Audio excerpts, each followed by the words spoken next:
এখানে কি আছে?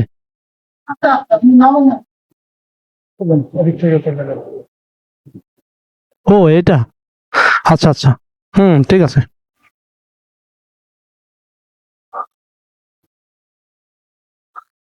তিনটা নিচ্ছি। হ্যাঁ,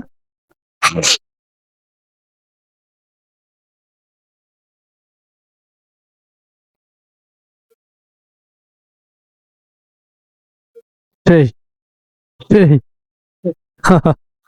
হ্যাঁ, আপনি জান আমি একটা এখান থেকে সেলফি নিয়ে আসি। কেরানীগঞ্জ উপজেলা দিয়ে আমাদের শুরু হলো 500টা উপজেলা ভ্রমণের গল্প। অলরেডি আমরা চলে আসছি সকালবেলা। এই হচ্ছে কেরানীগঞ্জ উপজেলা, ভিতরে পরিবেশটা আছে এরকম। আমরা এরপরে যাব